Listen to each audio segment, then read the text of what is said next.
আমরা সবাই তো নিজেদের জীবনটা আরেকটু ভালো করতে চাই, তাই না? কিছু ভালো অভ্যাস তৈরি করতে চাই, কিছু খারাপ অভ্যাস ছেড়ে দিতে চাই। কিন্তু প্রায় কি হয়, আমরা বিশাল সব লক্ষ্য ঠিক করে ফেলি, আর কয়েক সপ্তাহ যেতে না যেতেই সব উৎসাহ হারিয়ে যায়।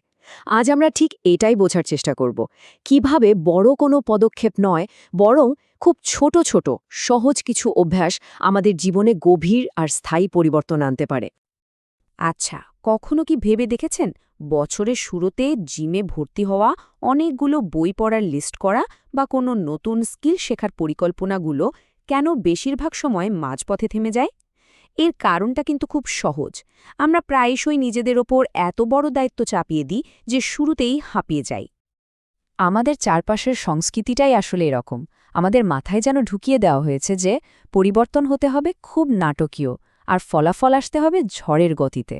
আমরা একদিনে ম্যারাথন দৌড়ানোর স্বপ্ন দেখি, কিন্তু প্রতিদিন 1 কিলোমিটার হাঁটার কথা ভাবি না। এই যে হয় সব, না হলে কিছুই না মানসিকতা, এটাই কিন্তু আমাদের সবচেয়ে বড় বাধা।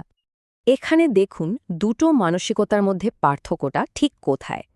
একদিকে আছে হয় সব, না হলে কিছুই নার অ্যাপ্রোচ, যেখানে হঠাৎ করে বিশাল কিছু করার চেষ্টা করা হয়, যা আসলে বেশি দিন টেকে না। আর অন্যদিকে আছে দৈনিক 1% উন্নতির পদ্ধতি, যেখানে জোর দেওয়া হয় ছোট কিন্তু প্রতিদিনের ধারাবাহিক উন্নতির ওপর। আর সাফল্যের আসল চাবিকাঠিটা কিন্তু এখানেই লুকিয়ে আছে। চলুন এবার একটু গভীরে যাওয়া যাক।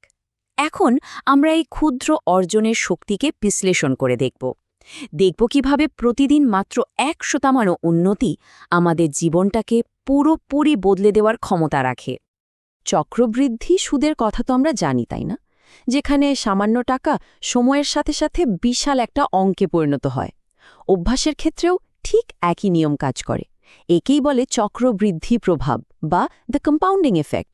প্রতিদিনের ছোট ছোট ভালো কাজগুলো সময়ের সাথে একে অপরের ওপর এমনভাবে জমা হতে থাকে যা শুরুতে কল্পনাও করা যায় না। মাত্র 1%। সংখ্যাটা দেখতে আর শুনতে দুটোই খুব ছোট, তাই না? মনে হতেই পারে আরে দিনে 1% উন্নতি করে আর কি এমন হবে। কিন্তু আসল ব্যাপারটা হলো এই 1%-এর মধ্যেই লুকিয়ে আছে অসাধারণ এক শক্তি। এটা এতটাই ছোট যে এটা দিয়ে শুরু করতে কোনো ভয় বা দ্বিধা কাজ করে না। এই গণিতটা একবার দেখুন, কি অবিশ্বাস্য, তাই না? যদি কেউ 1 বছর ধরে প্রতিদিন মাত্র 1% করে খারাপ হতে থাকে, তাহলে বছরের শেষে তার অবস্থা দাঁড়াবে প্রায় শূন্যের কাছাকাছি, মানে 0.03। কিন্তু অন্যদিকে যদি প্রতিদিন মাত্র 1% করে উন্নতি করা যায়, তাহলে বছরের শেষে সেই উন্নতিটা হবে প্রায় 38 গুণ, মানে 37.78। পার্থক্যটা ভাবা যায়? আগের স্লাইডের তথ্যটাই এখানে আরও পরিষ্কারভাবে দেখা যাচ্ছে। দেখুন, 1% করে খারাপ হওয়ার ফলটা এতটাই ছোট যে বারটা প্রায় দেখাই যাচ্ছে না।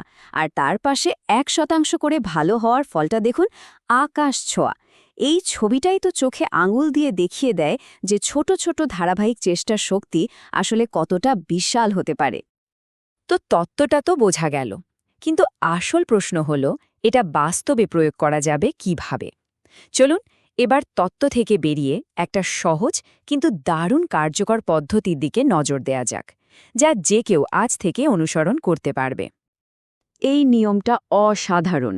এর নাম হল 2 মিনিটের নিয়ম। আপনার লক্ষ্য যাই হোক না কেন, বই পড়া, ব্যায়াম করা বা নতুন কিছু লেখা, সেটাকে এমনভাবে ছোট করে ফেলুন যেটা মাত্র 2 মিনিটে করা সম্ভব। যেমন পুরো একটা বই পড়ব না ভেবে লক্ষ্যটা হোক বইয়ের 1 পাতা পড়ব। জিমে গিয়ে 1 ঘন্টা ব্যায়াম করব না, বরং একটা পুশ আপ দেব।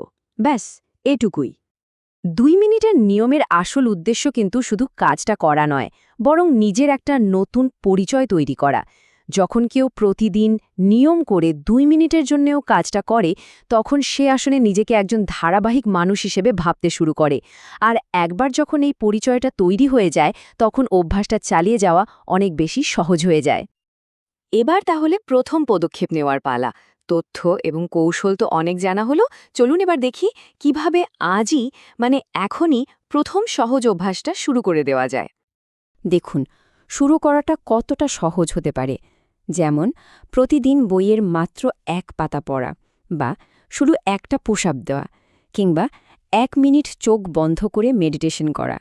এর যে কোনো একটা বেছে নেওয়া যেতে পারে, অথবা নিজের মতো করে 2 মিনিটের একটা কাজ ঠিক করে নেওয়া যেতে পারে।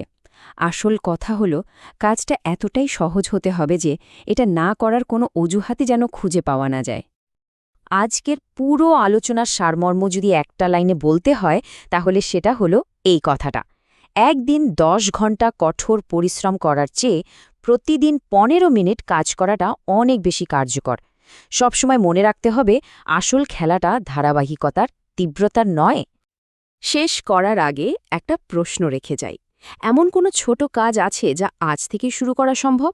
কোনো সেই 2 মিনিটের অভ্যাস যা নিয়মিত করলে 1 বছর পর জীবনটা হয়তো এক নতুন দিকে মোড় নিতে পারে? উত্তরটা কিন্তু আপনার হাতেই।